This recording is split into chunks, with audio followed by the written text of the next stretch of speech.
Alrighty, and we're back. This is a little continuation of the drive from before. Rx330 2004. I absolutely am enjoying it, and it's kind of gonna be a tough one to let go, just due to the fact that it is a fantastic vehicle. I would say that it's comparable to the E-Class that I currently own as a daily. The check engine light went away due to me replacing the oxygen sensor that I bought off of Amazon for $83 and got installed for like $50, so it's like close to $130 or so when everything's said and done, which is not too bad. Just to show you, this is a fantastic vehicle. Comes with navigation, things that you wouldn't expect for the year. You do have temperature control on both sides right over here. Cassette player and CD right here. Which, I mean, even though it is 2025 and people prefer the Bluetooth, which I do have like a Bluetooth transponder here, but it is nice to have a cassette and a CD player too. Just in case, you know, you want to throw in some of the classics. Like, I actually have a CD in there, but the cassette really is kind of a little bit outdated. But I guess, you know, if you could find one to your liking or whatever. I absolutely love the wood grain here, and I'm just going to show you. This is also pretty impressive. I'm going to toss it into reverse. And it has a backup camera for 2004, which is insane, I personally think.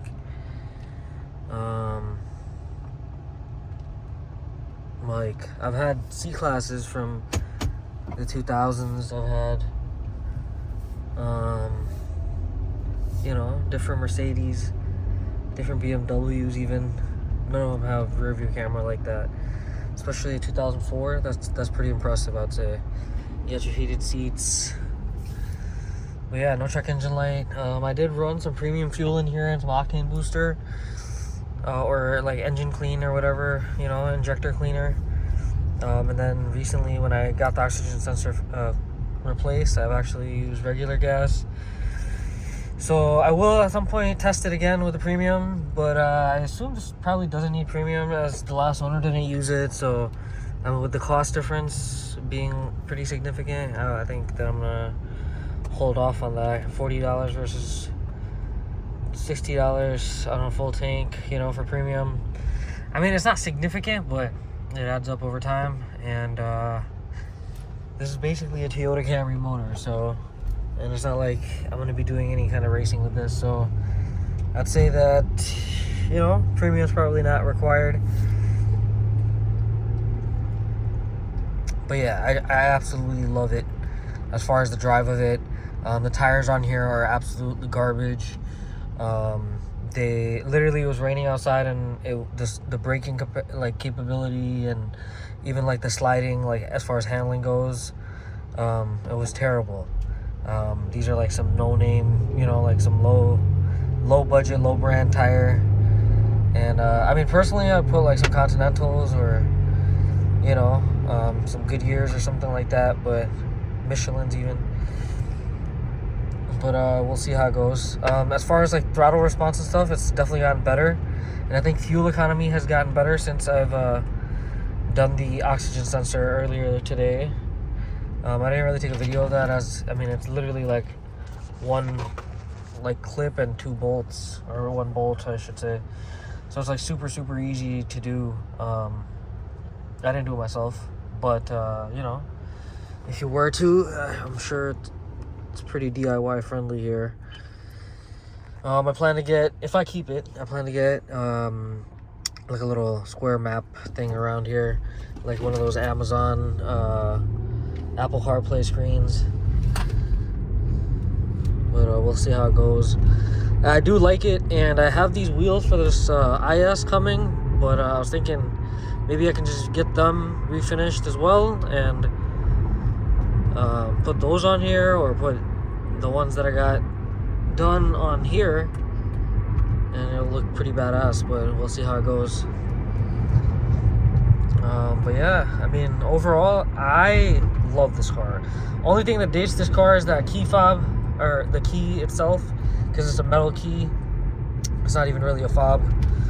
I mean, the other key, it's like melted, but it does have, I guess, lock and unlock features and stuff like that. But I mean, man, it's 2025. You know what I'm saying? Like, the IS that I have has the keyless entry and stuff like that, and it's pretty cool. And I've never really had keyless entry even with the Mercedes, but at least their key is pretty unique, you know? So it makes up for it, I guess, in a way. But small gripe, you know? Honestly, been a German car person, but the IS is nice, but this is even nicer than the IS, you know? Like, it drives, like, fantastic, especially with the ride height and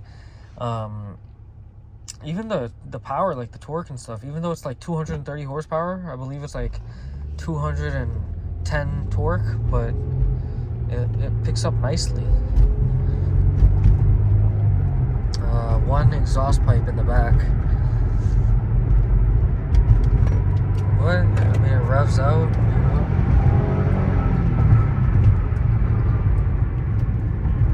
Honestly, I don't drive this car like this, though. Just because it's so heavy, it's like, it doesn't make sense to do all that. But, yeah, I mean, I love the fact that when you reverse, the side mirrors, like, go downward, tilt downward, so you can kind of see where you're reversing. It's a auto-dimming rearview mirror in the back. You got a sunroof in here, you know? These armrests are amazing. I love the sliding, what's it called? Like the center console or whatever. It kind of adds like a luxurious feel to the front and the back, because in the front it gives you a little bit more space down here, but in the back it feels like the vents are closer to you. Even the rear seats, they're pretty cool. Like, they recline and they tilt. The center armrest even is pretty neat. It has two openings. One for the cup holders, one for the storage. And then right over here you got controls for something over here. But yeah, let me know what y'all think. 2004 Lexus RX330. I recommend it. I highly recommend it. Just because I've had great luck with it. Like I said, the power steering was bad. The guy thought that the engine was making some crazy noises. I literally put like some Lucas oil, steering wheel or steering fluid, reconditioner, and it took care of it. I put like damn near the whole bottle in there, like, you know, 3/4 of the bottle, and now the steering, you know, you can kind of hear it, but it's smooth, you know. And I might even do a drain and fill again, and I'll still add a little bit more of that, because it does seem to have done a great job, you know. It's probably rejuvenating the rubber seals and whatnot in it. This does have memory seats too, which is neat. I mean, you know, if you're into that or you need it.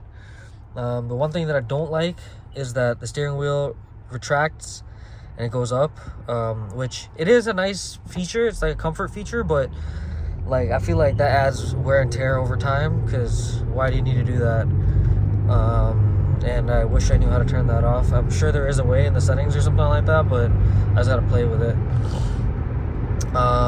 But most likely, if I kept this car, what I would do is I would do drain and fill of the brake fluid, a drain and fill of the coolant, and then I mean, eventually brakes, rotors, and pads, you know, just to make sure that the braking performance is adequate. Engine air filter, which I might even do just because I want better fuel mileage, as I am currently driving the car. And then maybe cabin air filter, because, you know, you're breathing in whatever, you know, the ventilation system is bringing in. And then that Apple CarPlay screen. Tires, of course, tires. I was thinking maybe a little bit wider, like 245 instead of 235. Or maybe some all-terrain tires would be nice too.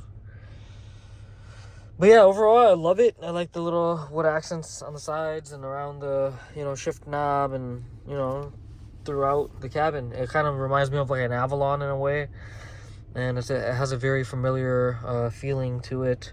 But all quality components. Obviously, the dash is a little bit messed up on this with this little holder up here, but If you like this kind of video, like, comment, and subscribe, and I'll try to make some more. 2004 RX330.